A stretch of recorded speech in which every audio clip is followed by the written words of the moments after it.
Banyak yang bilang mesin diesel itu merupakan mesin yang sangat bandel, jarang dipakai pun nggak masalah. Itu diesel yang lama. Bagaimana diesel yang terbaru, yang udah Euro 4 dan juga yang udah pakai common rail kayak sekarang? Apakah masih aman jika jarang dipakai? Ini menarik banget buat kita bahas.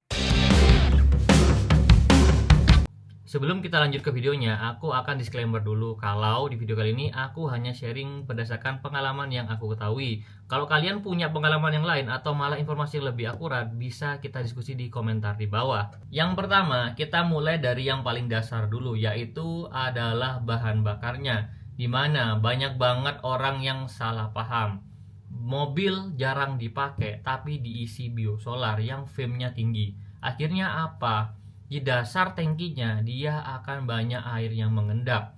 Jadi air ini datang dari sifat alami dari biosolar yang menyerap air dan akhirnya air tersebut terkumpul di tangki. Akhirnya apa? Akan muncul kontaminan dan juga bakteri atau jamur diesel yang sering dicapin orang-orang. Makanya tuh banyak banget kasus di mana filter solarnya itu udah hitam banget padahal mobilnya jarang banget dipakai. Masalah kedua akan timbul di injektornya, di mana injektor dari common rail ini cukup presisi. Presisinya itu 2 sampai 5 mikron aja untuk gapnya dan tekanannya tuh gak main-main, itu 2000 sampai 2500 bar, dimana kalau jarang dipakai solar ini akan mengering dan mengendap di injektornya yang membuat injektornya mampet atau aus secara perlahan. Dalam jangka panjang, ini membuat mesin kalian akan terasa kasar saat idle, kemudian akan lebih boros BBM. Jadi gak langsung rusak ya, tapi pelan-pelan rusaknya.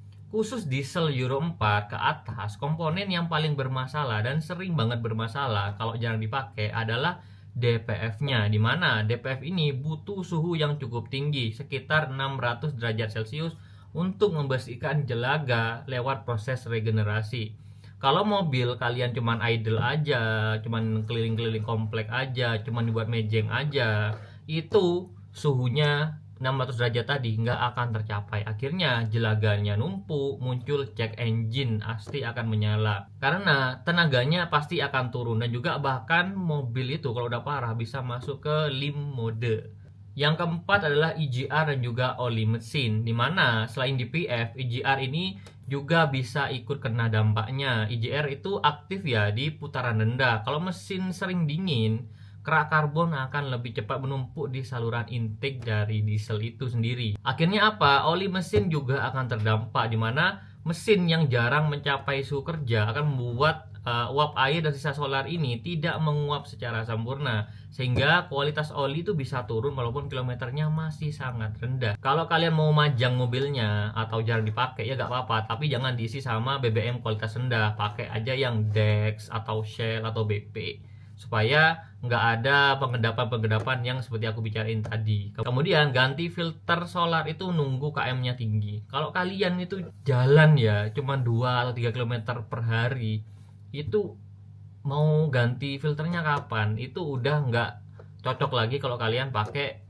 batasan kilometer, tapi lebih ke batasan waktu. Contoh diganti 2 bulan sekali kayak gitu ya guys ya, supaya apa, filternya ini akan tetap rusak ya, akan tetap hitam ya kalau kalian nggak pakai sekalipun. Karena ya tadi aku jelasin di poin 2 kalau nggak salah, atau poin 1 tadi. Jadi kesimpulannya, diesel itu bukan cepat rusak, tapi dia memiliki karakter yang berbeda daripada mesin pada umumnya. Jadi kalau dirawat dengan benar, kemudian dipakai secara teratur, pasti mesin diesel itu akan awet lebih dari 10 tahun. Bahkan sampai ratusan ribu kilometer pun mesin diesel itu awet bener guys. Mesin diesel yang terbaru ini, yang modern ini, bisa kalian diskusi di bawah ya, karena di sini aku cuman sharing aja.